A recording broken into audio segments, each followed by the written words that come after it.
नमस्कार दोस्तों वैज्ञानिक कई सालों से पृथ्वी के अलावा दूसरे ग्रहों पर एलियन खोजने का प्रयास कर रहे हैं। अभी तक वैज्ञानिकों को एलियन होने के कोई पक्के सबूत नहीं मिले हैं। कई वैज्ञानिकों का मानना है कि उन्होंने यूएफओ देखा है और कईयों का तो ये भी मानना है कि पृथ्वी पर ऐसी रहस्यमयी जगह है जहां एलियन पर रिसर्च चल रही है। हालांकि आम इंसान को ऐसी जगह पर जाने की अनुमति नहीं है। इन सबूतों के आधार पर यह भी हो सकता है कि शायद एलियन हो भी सकते हैं और एलियन शायद अंतरिक्ष में नहीं बल्कि पृथ्वी पर ही हो सकते हैं। धरती पर कई जगहों पर ऐसे सुराग और निशान मिले हैं जो बताते हैं कि धरती पर एलियन करोड़ों सालों से मौजूद थे और वो अभी भी हमारी धरती पर आते जाते रहते हैं। वो जिस यान की मदद से हमारी पृथ्वी पर आते हैं उसे यूएफओ कहते हैं। वैज्ञानिकों का तो ये भी मानना है कि एलियन को इंसानों से ज्यादा ज्ञान विज्ञान की समझ हो सकती है। उनके पास हथियार और चमत्कारी शक्तियां भी हो सकती है जिससे वो पृथ्वी को भी तबाह कर सकते हैं।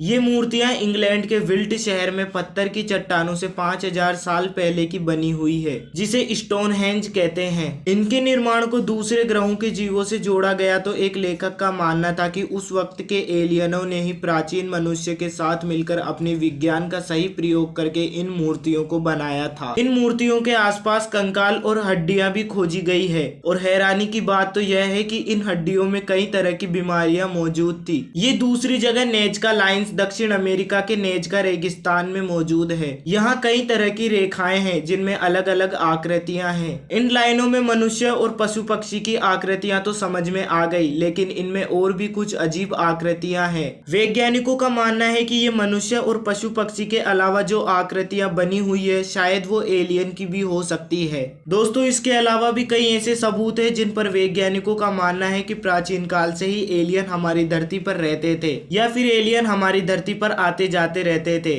दोस्तों, इस वीडियो में आपको थोड़ा भी कुछ अच्छा लगा हो तो वीडियो को लाइक कर दे। चैनल के नीचे एक लाल कलर के सब्सक्राइब बटन को दबाकर बेल आइकन के नोटिफिकेशन ऑन कर ले। वीडियो को लास्ट तक देखने के लिए शुक्रिया। सब्सक्राइब करना ना भूलें।